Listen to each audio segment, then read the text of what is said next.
কিভাবে একটি professional page খুলতে হয় চলুন আজ দেখে নিয়ে যাক। প্রথমে আপনার ফেসবুক অ্যাপে যাবেন, সেখান থেকে পেজ অপশনে ক্লিক করবেন, তারপর ক্রিয়েটে যাবেন, ক্রিয়েটে যাওয়ার পর পাবলিক পেজে ক্লিক করবেন, তারপর নেক্সটে এরপর একটা নাম সিলেক্ট করবেন। আমি একটা নাম দিয়েছি, নাম দেওয়া হলে নেক্সটে ক্লিক করার পর টপিক সিলেক্ট করবেন, যে কোনো তিনটা। আমি একটা সিলেক্ট করছি। এরপর ক্রিয়েট কন্টেন্ট অ্যান্ড উইথ ফ্যানে ক্লিক করবেন, কন্টিনিউতে যাবেন, তারপর একটা বায়ো, সুন্দরভাবে একটা বায়ো দিবেন। আমি একটা কপি পেস্ট করে রাখছি, সেটা সিলেক্ট করে দিচ্ছি।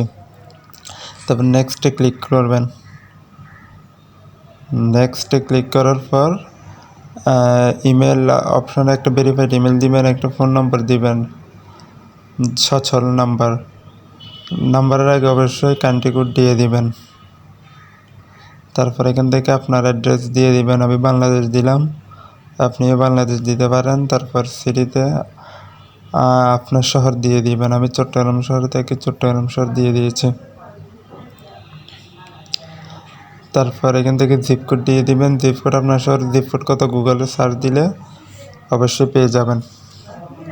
আমার জিপ কোড আমি দিয়ে দিলাম। এরপর অলওয়েজ ওপেন দিবেন, মানে আপনার গ্রুপটি সবসময় চালু থাকবে, পেজটি সবসময় চালু থাকবে। সেখান থেকে নেক্সটে ক্লিক করার পর লোডিং নেওয়ার পর আপনার পেজটি খুলে যাবে। এবার একটা আপনি যে প্রোফাইলটা দিবেন আপনার পেজে, সেটা এখানে দিয়ে দিবেন। আমি একটা প্রোফাইল দিয়ে দিলাম। এবার দেখেন আপনার পেজটা চালু হয়ে গেল।